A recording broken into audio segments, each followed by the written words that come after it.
백세에 얻었던 아들 이삭을 바쳐라. 하나님 앞에 이 말씀에 이 말도 안 되는 명령인데 순종했던 아브라함.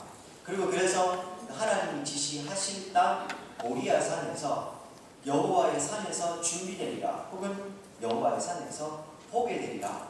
여호와 이레의 하나님을 경험하게 됩니다. 뿐만 아니라 하나님께서는 아브라함에게 다시 한 번 더 처음 아브라함이 고향을 떠나올 때부터 주셨던 명령을 이 모리아 산에서 한 번 더 확인해 주시게 됩니다. 천하 만민이 너로 말미암아 복을 받고 이 씨가 이 땅에 평만하게 될 거라는 나라와 민족에 대한 약속 하나님 한 번 더 확인해 주십니다. 그 여호와 이레의 사건이 지나고 오늘 사라가 죽는 사건으로 23장은 시작이 됩니다. 1절 보시겠습니다.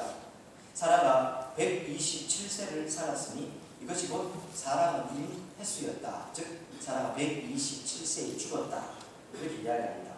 이 사라의 죽음은 여호와 이레의 사건, 즉 22장에 있었던 여호와 이레의 사건으로부터 약 25년 정도 흐른 후가 됩니다. 즉 다시 말해서 22장의 20절부터 24절에 보면 나홀의 후예라고 해서 이 아브라함 가문의 족보가 나옵니다. 그 족보 사이에 시간적인 이 간격이 25년 정도, 꼭 25년이 아니고요. 그 정도의 기간이 벌어진 겁니다. 계산해보면 금방 답이 나옵니다. 사라가 이삭을 몇 살에 낳습니까? 90세. 그리고 이삭이 젖될 때 잔치를 벌이게 됩니다. 젖은 보통 히브리인들은 좀 늦게 해서 만 3세에서 4세 정도. 그럼 그때가 사라의 나이가 93, 4세쯤 될 겁니다. 그리고 그 이삭이 젖된 이후에 여호와 이레의 사건이 얼마 정도 흘렀다고 했습니까? 최소한 10년 정도. 왜요? 아브라함이 모리아산 올라갈 때 그 번제에 드릴 짐을, 나무를 누가 집니까? 이삭이 집니다. 짐을 지고 험한 산을 올라갈 정도면 보통 한 15세 정도를 기준으로, 뭐 작게 잡아도 12세라고 하더라도 어쨌든 10년 정도가 흐르고 있습니다. 그러면 사라의 나이가 이때가 몇 살입니까? 이미 103, 4세에서 105세 이상, 그 어간이 됩니다. 그리고 오늘 본문에 127세에 사라가 이 생을 마감하고 있으니 약 한 20년 이상 25년 정도의 시간이 흐르고 있었던 겁니다. 그리고요, 이 사라가 죽는 127세 때 아브라함의 나이는요 137세. 이삭은 몇 살입니까? 이미 25년 쯤 흘렀으니 30대 중반에서 40대 초반까지 볼 수 있는 이삭이 장성했습니다. 그래서 24장에 보면 이삭이 결혼하는 장면으로 이어지고 있습니다. 시간이요 이렇게 흘러가고 있습니다. 제가 그래서 꼭 정확하지는 않지만 하나님이 아브라함에게 나타나신 것을 총 계산을 해보면 약 10년 주기로 나타나셨다는 말씀을 드리는 겁니다. 꼭 10년은 아니지만 이만큼 시간이 멀리 흐르고 있습니다. 사라가 남편 아브라함을 따라서 고향을 떠날 때가 몇 살이었습니까? 하란을 떠날 때가 아브라함의 나이가 나옵니다. 75세. 그러면요, 사라는 65세에 남편을 따라서 떠나왔습니다. 창세기 10장의 이야기입니다. 65세에 고향을 떠나와서 지금 127세가 죽음을 맞이하고 있으니 62년 동안을 한 남편과 함께, 이 아브라함과 함께 나그네의 인생을 살았던 겁니다. 이국 땅에서. 그리고 죽음을 맞이합니다. 특별히요, 제가 나그네라는 말씀을 드리는데 사진 한번 보시겠습니까? 아브라함이 스스로를 일컬어 당신들 중에, 즉 함께 거하고 있는 헷 족속들 중에서 자신을 일컬어 뭐라고 이야기를 합니까? 내가 나그네요, 거류하는 자, 지나가는 사람이라고 합니다. 내가 당신들 사이에 나그네요, 거류하는 사람. 62년 동안을 사라는 남편 아브라함을 따라서 이 하나님의 언약 가운데 이 길을 걸어왔습니다. 아니, 아브라함 중심으로 이야기를 하지만 사실은 사라도 62년간은 나그네로 살았던 겁니다. 사라의 나그네 인생이 이제 마무리되고 있는 겁니다. 생각해 보셨습니까? 62년 동안을 나그네로 딱 장착하지 못하고 살아야 됩니다. 근데 성경은 그런 삶이 아브라함과 우리 믿음의 선배들의 삶이요, 오늘 우리의 삶이라고 이야기합니다. 자막입니다. 베드로전서 2장 11절에 보면 베드로 사도가 성도들을 향해서 이렇게 이야기합니다. 사랑하는 자들아, 거류인과 나그네 같은 너희를 권하노니 영혼을 거스르러 싸우는 육체의 정욕을 제어하라.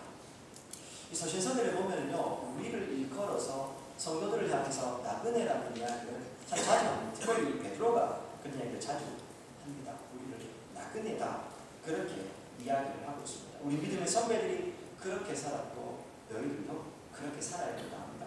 히브리서 11장 믿음의 선배들의 이야기를 그리고 있습니다. 그 히브리서 11장 13절에 보면 이렇게 이야기합니다. 이 사람들은 다 믿음을 따라 죽었으며 약속을 받지 못하였으되 그것들을 멀리서 보고 환영하며 또 땅에서는 외국인과 나그네임을 증언하였으니 하면서 철저하게 우리 믿음의 선배들은 나그네로 살았다, 그리 이야기합니다. 또한 성경은 우리를 향해서 나그네라고도 이야기를 합니다. 묻고 싶습니다. 우리는 이 땅에 나그네로 거류하는 자로 살아가고 있습니까? 내가 이 땅에 나그네라는 사실을 늘 기억하고 그 정체성에 합당한 삶을 나그네처럼 말하고 나그네처럼 행동하고 나그네처럼 생각하고 그렇게 살아가고 있습니까? 사랑하는 여러분, 나그네로 살아가야 된다는 말의 의미를 다시 한번 곰곰이 생각해 보십시오. 그 말의 의미가 뭐겠습니까? 여러 가지로 많이 들 수도 있겠지만요, 나그네는 기본적으로 자기가 있는 그 땅에 대한 미련이 별로 없습니다. 왜냐하면 여기는 내가 영원토록 머물러야 될 본향이 아니니까요. 그렇지 않습니까? 그리고 또 하나, 나그네는 이 땅에 연연하지 않는 이유가 있습니다. 왜요? 내게는 영원한 본향이 있기 때문에, 고향이 있기 때문에요. 돌아갈 곳이 있기 때문에 여기에 연연하지 않는 겁니다. 즉, 이 땅에 연연하지 않고 내가 영원히 돌아갈 곳이 있다는 이 사실을 늘 기억하는 사람입니다. 어릴 때 소꿉놀이 하는 이야기 몇 번 말씀을 드렸습니다. 친구들과 싸우면서 소꿉놀이 합니다. 그러다가요, 영희야, 철이야, 원서가 밥 먹어라. 그럼 어떻게 하십니까?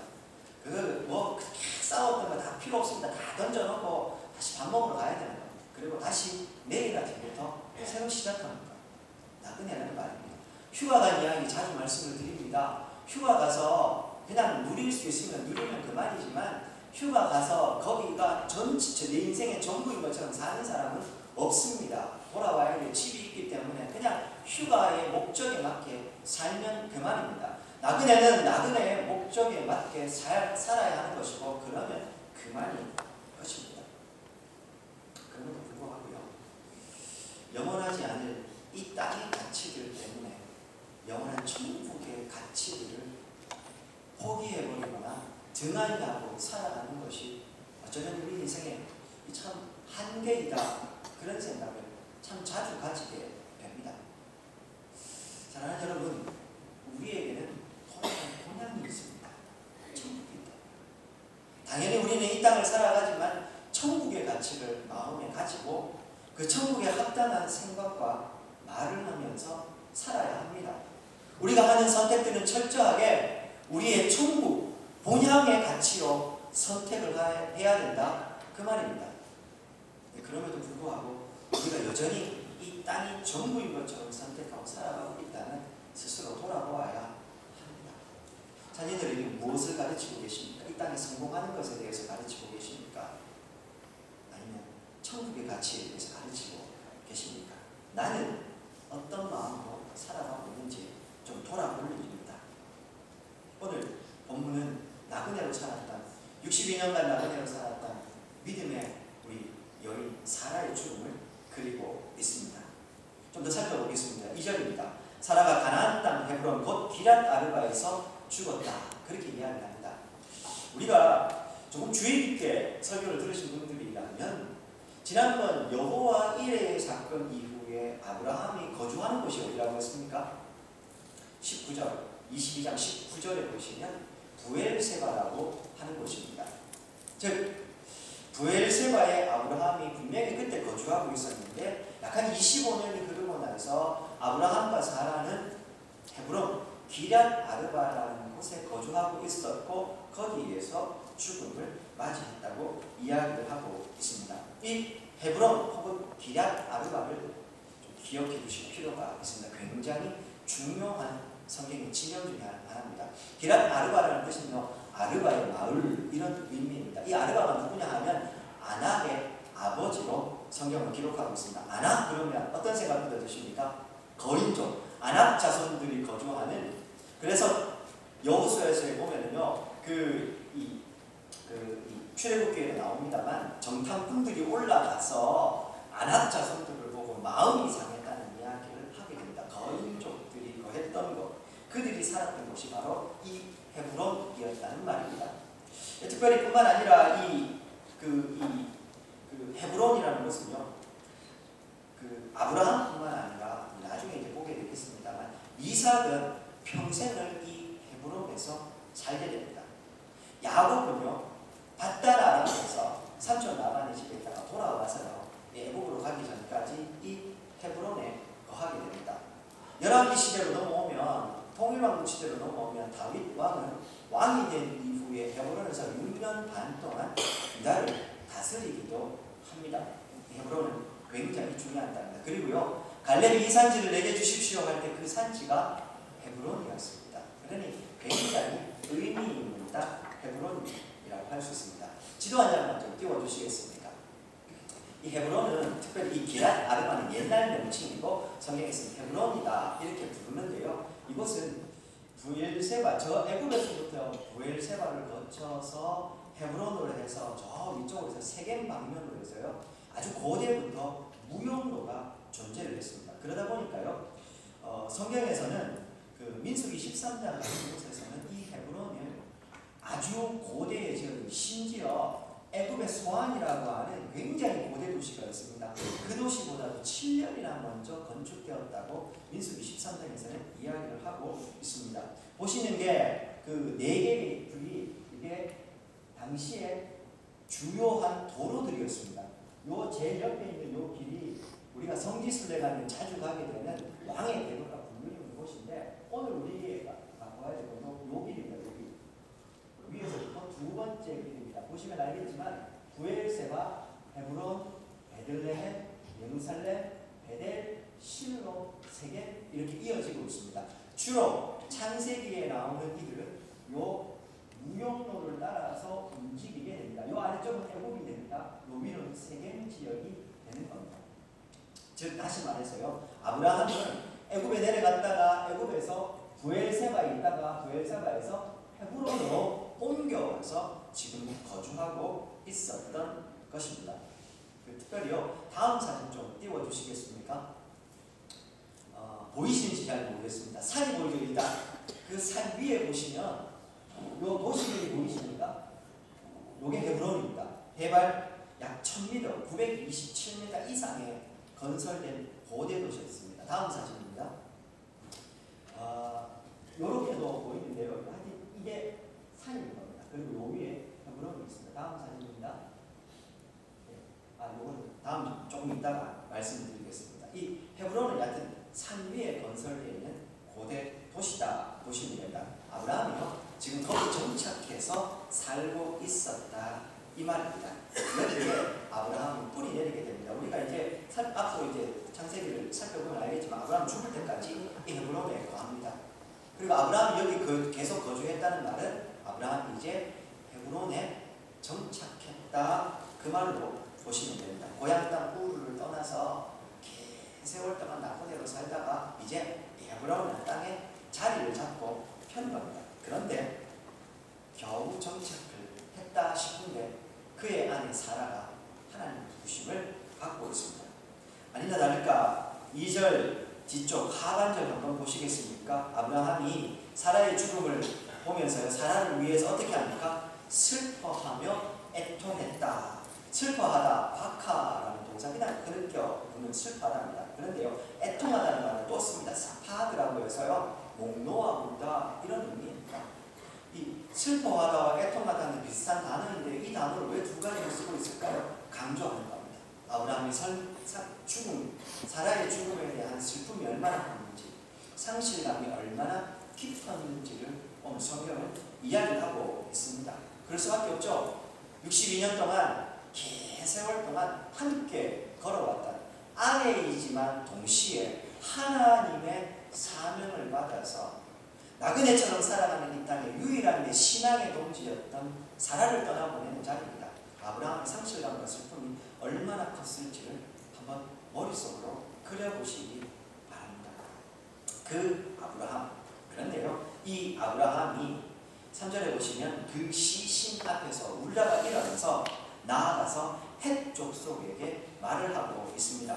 4절, 나는 당신들 중에 나그네여 거류하는 자이니 당신들 중에서 내게 매장할 수 의지를 주어 내 죽은 아내 사라를 장사 지내게 해주십시오. 그렇게 이야기를 하고 있습니다.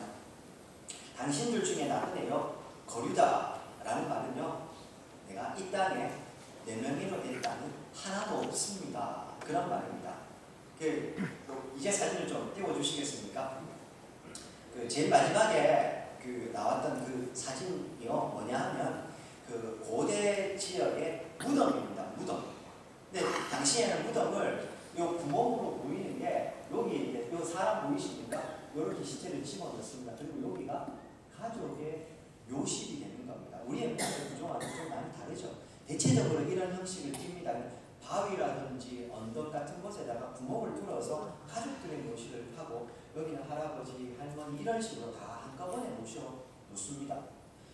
아브라함이 땅이 하나도 없지 않습니까? 아내를 지금 장사를 지내야 되는데 우리처럼 이 조그만한 땅이 아니라 가족의 묘실을 만들어야 하기 때문에 이제 그 땅을 매매를 하고 있는 장면이 4절부터 쭉 이어지고 있습니다. 5절 헷 족속이 말합니다. 6절 내 주여 들으소서 당신은 우리 가운데 하나님이 세우신 지도자 그러니 우리 묘실 중에서 좋은 것을 택하여 당신의 죽은 자 사라를 장사하십시오. 우리 중에 자기 묘실에 당신의 죽은 자 장사함을 금할 자가 없습니다.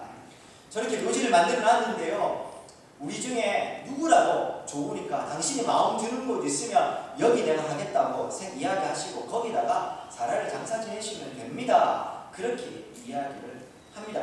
그런데 7절, 8절에서 쭉 내려가면서요, 아브라함이 길게 나오는 게 뭐냐 하면 다음 시간에 우리가 살펴보겠습니다만 아브라함이 지금 이 헷 족속, 특별히 그 중에 에브론이라고 하는 사람을 가지고 있는 막벨라 굴을 사게 되는 매매하는 장면이 나옵니다. 그들은 아브라함에게 그냥 무상으로 제공을 하려고 하는데 아브라함은 기어이 그들에게 대가를 주고 이 묘실을 매매를 하게 되는 장면이 오늘 본문의 뒤쪽 부분에 이어집니다.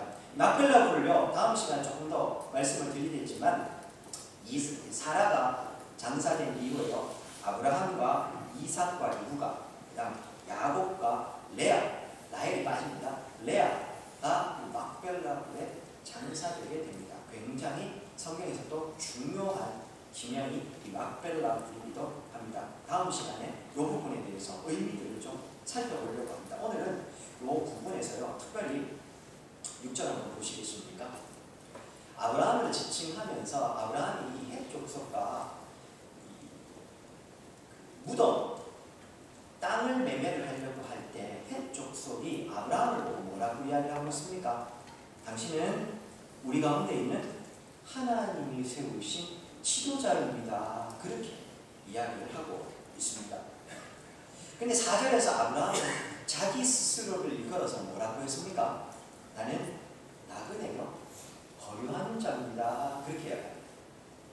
이 이방인 헷 족속과 함께 서서 매매를 하기 위해서 이야기를 하는데요, 아브라함은 스스로 지칭하면서 나는 당신들 앞에서 나그네일 뿐이고 거류하는 사람입니다. 그렇게 이야기를 하는데 오히려 이 이방인들은 아브라함을 지칭해서 당신은 하나님이 세우신 지도자입니다. 그렇게 이야기를 합니다. 여기요, 그들이 지도자라고 할 때 이 네시라는데요, 나사라고 하는 동사였습니다. 이 나사라는 동사가요, 들어 올리다, 높게 하다 이런 말이 의미가 있습니다. 즉 하나님께서 아브라함을 높이 세우셨다는 말입니다. 그래서 여기서 지도자라는 말, 네시라는 말은요, 성경에서 유사, 추장 이런 의미로 번역이 됩니다.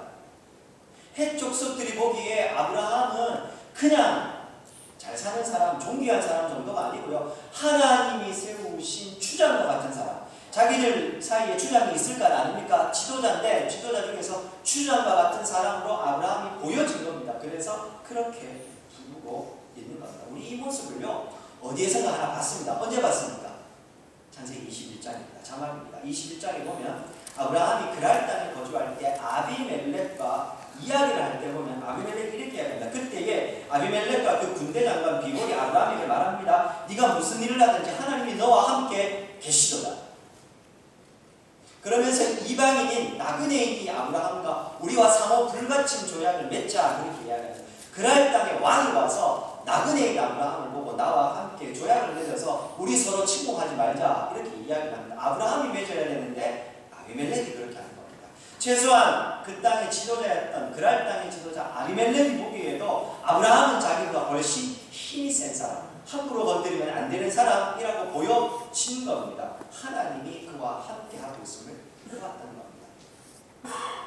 아비멜렉이 하나님을 믿었습니까? 아니요. 오늘 본문의 헷 족속이 하나님을 믿었습니까? 아니요. 근데 그들은 지금 아브라함을 지칭하면서 하나님을 세우신 지도자라고 그렇게 이야기합니다. 사랑하는 사실은 창세기에서요, 아브라함이 그 땅에 거주하면서 그랄 땅에 거주할 때도 그렇고 이 헷 족속의 땅 헤브론에 거할 때도 그렇고 거기서 어떻게 살았는지에 대해서 성경은 이야기를 안 합니다. 그가 얼마나 큰 부자가 되었는지, 얼마나 영향력 있는 뭔 일을 했는지에 대해서 전혀 이야기를 하지 않습니다.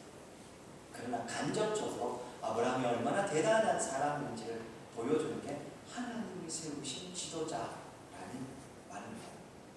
낯설고 물선 곳에서요, 이방인들, 나와 같은 동족도 아니고요, 내가 우리나라 중에서 다른 곳에 간 게 아니라 완전히 다른, 더군다나 오늘날처럼 글로벌한 시대도 아니고요, 고향과 친척과 아비의 집을 떠난다는 말은 사회 안전망, 서로 약속된 이런 안전에 대한 계약이 없던 시대였기 때문에 거기를 떠난다는 말은 목숨을 담보할 수 없는, 삶을 담보할 수 없는 시대가 아브라함의 시대였습니다.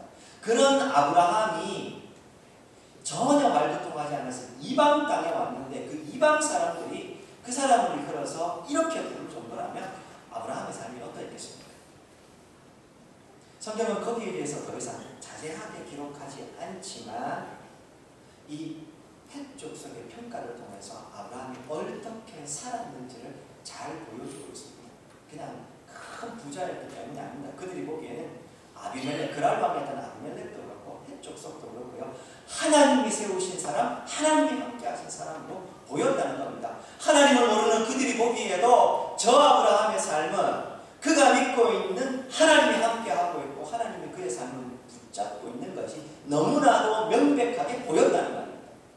아브라함이 이 헤브론에 언제부터 이주해서 살게 되었는지는 성경이 더 이상 이야기를 안 합니다. 그러나 정착해서 살고 있는 아브라함이 보기에 그들은 하나님 세우신 특별한 사람, 그렇게 보여준 겁니다. 질문입니다. 어떻게 이것이 가능했겠습니까? 어떻게 가능했겠습니까? 아브라함이 뭔가 남다른 재주가 있었겠습니까? 예. 그 놀라움의 연합군을 못 지르는 아브라함의 모습을 보면 그가 평범한 그런 사람 같아 보이지만은 않습니다. 그러나 성경은 의도적으로 아브라함의 그런 탁월한 모습에 대해서 기록하지를 않습니다. 오히려 성경은 그에게 무슨 이야기만 하고 있습니까? 아브라함의 인생의 고비마다 누가 나타나십니까? 하나님이 나타나셔서 아브라함에게 무슨 말씀을 하십니까?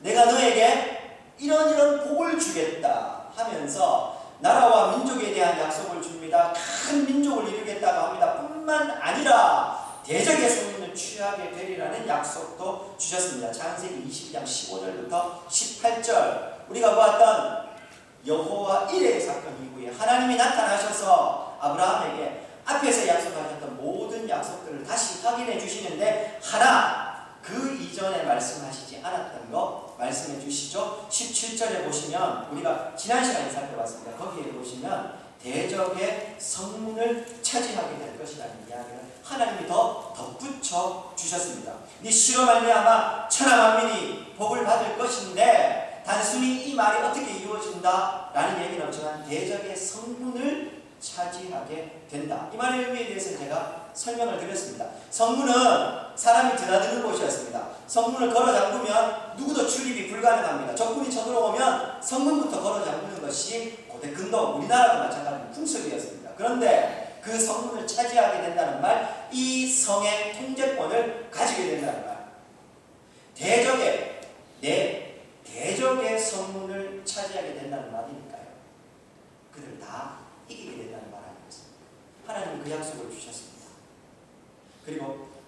20절, 24절에서요. 아브라함의 이 가족이 이루어지는 것, 실제적으로 하나님 말씀이 이루어지는 걸 보고 오늘 본문에서 다시 한 번 더 대적의 성문을 차지하는 것을 성경을 보여주고 있는 것입니다. 사랑하는 여러분, 아브라함이 이렇게 가능하게 된 이유가 무엇일까요? 그러면 다 말씀드렸지 않습니까? 아브라함이 탁월해서가 아닙니다. 그가 무언가 능력 있는 사람이 아니라 그의 인생에 때마다 나타나셔서 그에게 언약을 주셨던 하나님, 즉 아브라함의 인생이 이렇게 될 수 있었던 그의 삶의 한가운데 뭐가 있냐 하면 하나님의 언약이 있는 겁니다. 하나님의 언약이 그의 삶 가운데 있었기 때문에 아브라함은 어디를 가든지 그의 인생에 하나님이 함께 하시는 게 이방인 눈에도 너무나도 선명하게 보여진 거고, 오늘 본문에 있는 것처럼 하나님이 당신을 높이시는 그런 특별한 지도자이십니다. 그렇게 이야기를 하게 되는 겁니다. 우리는 자꾸 세상을 향해서요, 뭔가 영향력 있는 위치에 올라가려면 공부도 잘해야 되고 돈도 많아야 되고 권력도 가져야 될 것이라고 이야기를 하고 또 그렇게 생각들을 합니다. 실제로 그 길을 자꾸만 걸어가려고 합니다. 오늘날 한국교회가 이렇게 세상 속에서 비난의 대상이 된 이유가 뭔지 아십니까? 성경이 이야기하고 있는 너무나도 선명한 하나님이 우리에게 원하시는 그 길을 가려고 하지 않고 끊임없이 세상이 이야기하는 세속의 길을 걸어가기 때문에 아닙니까? 그렇지 않습니까? 아브라함은 스스로 나그네라고 이야기를 합니다. 오늘 우리가 이야기하는, 죄송합니다, 번영신학이라고 이야기를 합니다. 돈 많이, 성금 많이 하면 하나님 더 축복해 주시고 자녀도 잘 되고 소위 말하는 몇 박자 축복 이런 거 있죠. 그런 거 잘 되는 그 핵심이 뭡니까? 아브라함처럼 나를 나그네로 여기면 안 됩니다. 나는 하나님이 세우신 높은 지도자 같은 사람이라고 스스로 이야기를 해야 되는 겁니다. 교회도 그렇게 보여져야 하는 겁니다. 그렇지 않습니까? 교회가 스스로, 성도가 스스로 그렇게 이야기하라고, 그것이 하나님이 우리에게 주신 복이라고 그렇게 번영신학은 이야기를 합니다. 근데 성경 어디에 그런 말이 있습니까? 오히려 아브라함은 스스로를 나그네라고 이야기를 합니다. 거류하는 자, 나는 지나가는 사람에 불과합니다 라고 이야기를 하고 있습니다. 오히려 그의 주변에 있었던 이 헷 족속이 아브라함을 이끌어서 당신이야말로 하나님이 높이신 특별한 지도자이십니다 인정해주고 있지 않습니까? 사랑하는 여러분, 교회가 교회다워지고 세상 속에서 영향을 얻는 것은 교회가 뭔가 힘 있는 사람들이 생기고 큰 교회를 짓고 돈을 많이 가지고 아닙니다. 우리가 그 길을 가져가는 순간 우리에게 더 이상 복음은 복음이 되지 않는 겁니다. 철저하게 교회는, 성도는 세상 속에서 나그네의 거류하는 자로 살아가야 됩니다. 이 정체성을 잊어버리는 순간 우리는 복음을 가지고 자신의 욕망을, 욕심을 채우는, 엄밀하게 말하면 성도라 불릴 자격이 없는 사람으로 전락해버리게 되는 겁니다. 사랑하는 여러분, 오늘 이 아브라함이 스스로 나그네라고 지칭하고 있는 이 이야기를 잊지 말아야 됩니다. 이걸 잊어버리니까 자꾸만 세상 속에서 무언가 교회의 지분을 차지하려고 하고 교회가 영향력 있는 무언가, 아무리 높은 사람이 세상 꼭대기에 올라간들, 예수 믿는 사람이 올라간들 그곳에서 하나님의 영광이 드러납니까? 하나님이 힘이 부족해서, 능력이 부족해서 세상의 권력을 통해서 당신의 영광을 드러내시겠습니까? 원하시면 그렇게 하실 수 있겠죠. 그러나 그것만이 하나님의 영광이 드러나는 길이라고 생각하는 순간 우리는 참된 복음의 가치를 놓쳐버리게 되는 것 아니겠습니까? 목사님이 세상을 잘 모르셔서 그러는데 그렇게 살아서는 제대로 살 수가 없어요. 영향력 있는 삶은 그렇게 해서 생기는 게 아닙니다. 영향력은 내가 만드는 게 아니라 하나님이 만들어 주시는 겁니다. 오늘 아브라함도 스스로 자기가 영향력 있는 사람이 되려고 한 게 아니라 철저하게 그들 사이에 나그네로 있으려고 했습니다. 그런데 하나님이 그를 세우십니다. 왜요? 언약에 있었기 때문이에요. 아브라함이 붙잡았던 것이라고는 나그네로 살면서 하나님이 주신 그 언약 붙잡고 살았던 것 그거 하나밖에 없습니다. 그런데 언약이 그의 삶의 한가운데 있으니 언약을 따라서, 하나님의 말씀을 따라서 아브라함은 헷족속 사이에 특별한 지도자로 세워지는 겁니다. 사랑하는 여러분, 교회는, 성도는 높은 것을 지향하는 사람들이 아닙니다. 지향하는 겁니다. 성공한 인생이요, 높은 위치에 올라가고 돈 많이 벌고 권력을 잡았다고 해서 성공한 인생 아닙니다. 하나님의 뜻이 내 삶에 이루어지면 그것을 성공한 인생이라고 이야기를 하는 겁니다. 늘 말씀드리지만 우리 이 땅의 삶을 다 마치고 나면요, 하나님 앞에 서야 됩니다. 하나님께서 우리를 평가하실 때 무엇으로 평가하겠습니까? 돈을 얼마나 많이 벌었는지, 얼마나 세상에서 높은 위치에 올라갔는지, 이런 거 보시겠습니까? 진짜로 그렇게 생각하십니까? 하나님이 그런 게 부족해서 그것을 보면서 잘 다 하실 분으로 보여주십니까? 아니, 뭐 어떻게 살았든지 간에 주께서 불러주신 그 사명의 자리, 삶의 현장에서 하나님 하나 충성스럽게 세워간 바로 그 사람을 하나님이 잘했다, 충성된 종아라고 말할 겁니다. 종의 정체성이 뭡니까? 자기 스스로 자의식을 가지고 계획을 세우고 높은 위치로 올라가는 게 종이 아닙니다. 종은 철저하게 주인의 명령에 순종하는 삶입니다. 그렇지 않습니까? 그러니 종이 종으로서 충성된 종이라 칭찬받게 될 때, 하나님 앞에 서서 우리가 칭찬을 받게 될 때는 하나님이 내게 주신 명령에 따라서 충성스럽게 살았을 때 그것 이외에는 없습니다.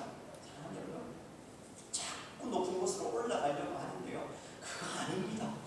자녀들에게 자꾸만 높은 위치, 세상이 이야기하는 가치를 이야기하는데 그거 아닙니다. 그렇게 살아서 하나님 앞에 하나님이 그것을 통해서 무슨 영광을 받으실 수 있다는 말입니까? 오늘 사라가 죽고 있습니다. 사라의 인생은 안타깝다 싶으십니까? 아니요. 제가 보기에는요, 62년 동안 이름은 잘 드러나지 않았지만 하나님이 그에게 약속을 주셔서 그 약속을 붙잡고 남편 그리고 평생 동역자 이 아브라함과 함께요, 하나님께서 주신 언약을 따라서 충성스럽게 살았습니다. 그리고 영광스럽게 하나님 앞에 부름을 받은 겁니다. 아침에 홍성락 집사님 그 부고를 드리면서 권사님이 전화를 하셨더라고요. 갑자기 권사님 전화를 하시는데, 목사님 기쁜 소식입니다 그러세요. 저는 순간적으로요, 기적적인 일이 일어나서 집사님이 일어나신 줄 알았어요. 근데 그리고 나서 목사님, 홍 집사가 하나님의 부르심을 받고 천국 갔습니다. 목사님 기쁜 소식입니다. 그리고 나서요, 홍 집사가 하나님 부름받아 천국 갔습니다 그러시더라고요. 그것이 기쁜 소식 아닙니까? 평생을 주의 나라와 의리에 살다가 하나님이 부르실 그때 주님 앞에 부름받는 거, 그것이 우리의 영광이고 그것이 성도의 삶에 하나님이 기뻐하시는 삶 아닐까, 그런 생각을 다시 하게 됩니다. 이 땅의 가치 좋습니다. 좋은 차 타고 좋은 거 누리면 저도 좋은 거 합니다. 이 한국 좋은 한국입니다. 좋은 거 입으면 좋습니다. 그런데요, 이 땅의 그 영원하지 않은 그 가치들 때문에 정작 우리가 놓치지 말아야 될, 꼭 붙잡고 살아야 될 영원한 하늘의 가치를 자꾸만 놓쳐버리고 살게 된다면 우리 이 땅의 삶 잘못 사는 겁니다. 바라고 소망하기는 우리가 나그네라는 사실 기억하고 하나님이 나를 나그네로 불러주신 이 가치를 오늘 이 사라의 죽음을 통해서 다시 한 번 더 기억하고 붙잡는 우리의 삶이었습니다. 사랑하는 여러분, 말씀을 좀 맺겠습니다.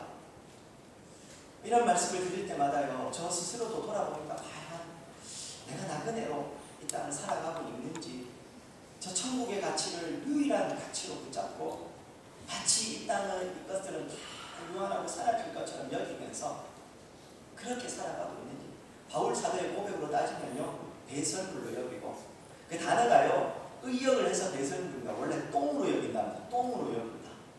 그렇게 내가 다 그렇게 여기고 살아가고 있는지 그렇게 불러 생각하게 됩니다.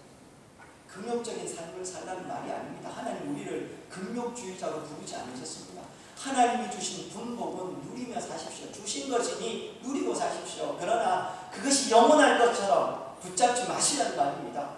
주셨으니 누리되 그것을 통해서 하나님이 내게 주신 아브라함의 말씀을 하면 아브라함이 주신 그 언약에 충실하고 순종하는 삶을 살아가시자, 이 말입니다.